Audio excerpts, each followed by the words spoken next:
नमस्कार, मी पूजा. आपल्या सगळ्यांचं खूप खूप मनापासून स्वागत करते आजच्या आपल्या एका नवीन रेसिपीमध्ये. घरात संक्रांतीच्या बुत्तीची तयारी चालली असल्यामुळे एवढ्या दिवस आपल्या चॅनलवरती एकही रेसिपी अपलोड होऊ शकली नाही. आज आपण सजुरी कशी तयार करायची त्याची रेसिपी पाहणार आहोत. चला तर मग रेसिपीला सुरुवात करूयात. या ठिकाणी 1 किलो रेशनिंगचे तांदूळ आहेत. ते तांदूळ स्वच्छ 2 ते 3 पाण्याने मी धुवून घेतलेले आहेत. स्वच्छ धुवून घेतलेले तांदूळ एका सुती कापडावरती फॅनच्या खाली अशा पद्धतीने पसरवून घ्यायचे आहेत. तांदूळ आपल्याला उन्हात किंवा बाहेर सुकत घालायचा नाही, तो फॅनच्या खाली किंवा घरातच आपल्याला सुकवून घ्यायचा किंवा कोरडा करून घ्यायचा. तांदळामधलं पूर्णपणे मॉइश्चर निघून गेल्यानंतर तुम्ही बघू शकता मोकळे असे तांदूळ झालेले आहेत. हाताला थंड लागतात. अशाच पद्धतीने तांदूळ आपल्याला सुकवून घ्यायचे. सुकवून घेतलेले तांदूळ आपल्याला कढईमध्ये घालून भाजून घ्यायचे आहेत. मीडियम टू हाय फ्लेमवरती हे तांदूळ एकसारखे अशा पद्धतीने भाजून घ्यायचे आहेत व हलवत राहायचं आहे. एकसारखं तुम्ही त्याला परतून घेत असाल तर तांदूळ करपणार नाहीत. छान असे गोल्डन ब्राऊन कलर होईपर्यंत सगळे तांदूळ व्यवस्थित असे भाजले जातात. एकसारखा व खरपूस असा तांदूळ भाजला गेला तर सजुरीच्या आतमधील जे सारण असतं ते खाण्यासाठी खमंग व टेस्टी लागतं. तांदळाची पहिली जी बॅच आहे ती भाजून तयार झालेली आहे. भाजल्यानंतर हे तांदूळ आपल्याला सुती कापडावरती अशा पद्धतीने पसरवून घ्यायचे आहेत. बाकीचे राहिलेले सगळे तांदूळ भाजून घ्यायचे आहेत.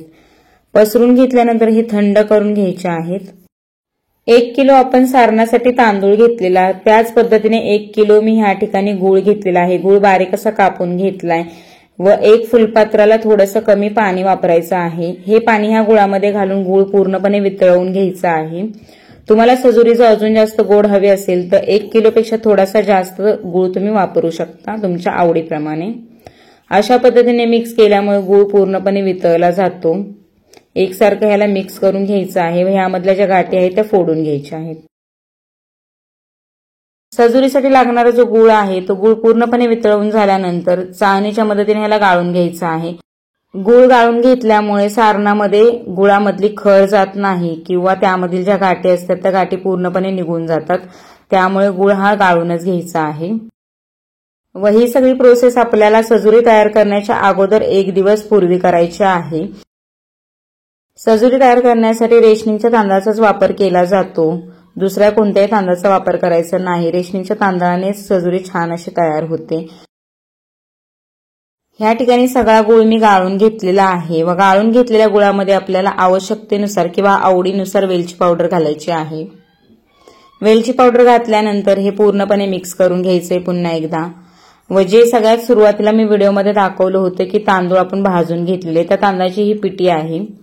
ते पीठ आपल्याला ह्या गुळामध्ये घालायचं आहे व त्यापूर्वी आपल्याला अर्धा चमचा मीठ घालायचं आहे. कोणत्याही गोड पदार्थामध्ये मीठ घातल्यामुळे त्या गोड पदार्थाची चव अजून जास्त उभारून येते. सगळ्यात अगोदर 1 किलो तांदूळ आपण स्वच्छ धुवून वाळवून भाजून त्याचं आपण पीठ तयार करून घेतलेलं आहे गिरणीमधून. ते सगळं पीठ आपल्याला गुळाच्या मिश्रणामध्ये घालायचं आहे व एकत्रित करून घ्यायचं आहे. चमच्याने एकत्रित होत नसेल तर हाताने सुद्धा तुम्ही एकत्रित करू शकता व्यवस्थित असं. 1 किलो जर तांदूळ असतील तर 1 किलो गूळ वापरायचा आहे. तुम्हाला जर जास्त गोड आवडत असेल तर तुम्ही थोडंसं गुळाचं प्रमाण वाढवलं तरीही चालेल.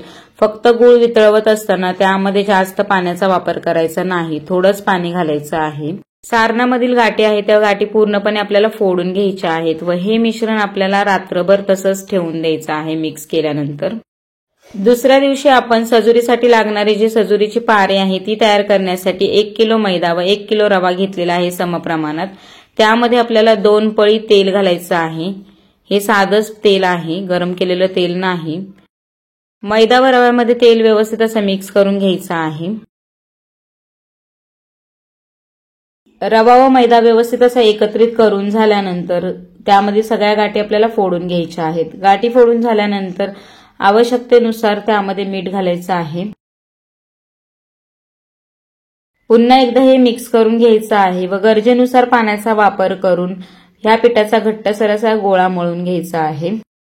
पूर्वीच्या काळापासून चालत आलेली ही परंपरा आहे. नवीन लग्न झाल्यानंतर नवरीला बुत्ती दिली जाते, म्हणजेच काहीतरी गोडाचा पदार्थ दिला जातो.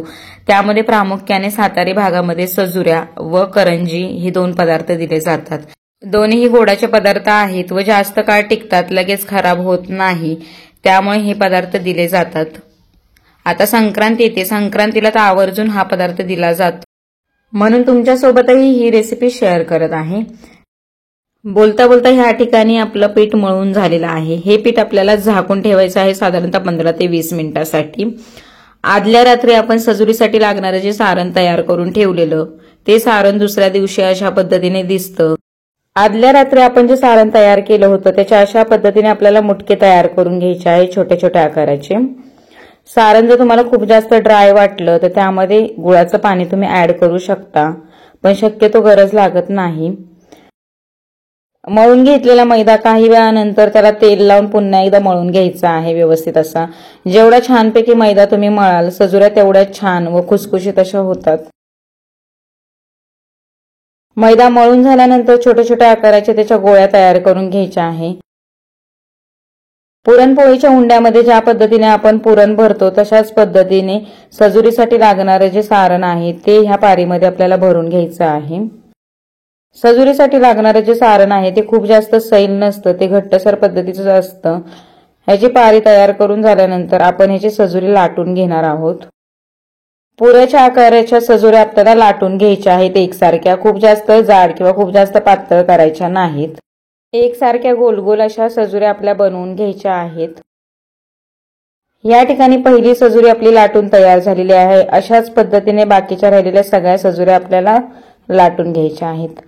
सजुऱ्या तयार करत असताना आपण लाटली की ती सजुरी लगेचच तळली गेली पाहिजे, खूप जास्त वेळ लाटून ठेवायची नाही, नाहीतर मग सजुरी फुगत नाही।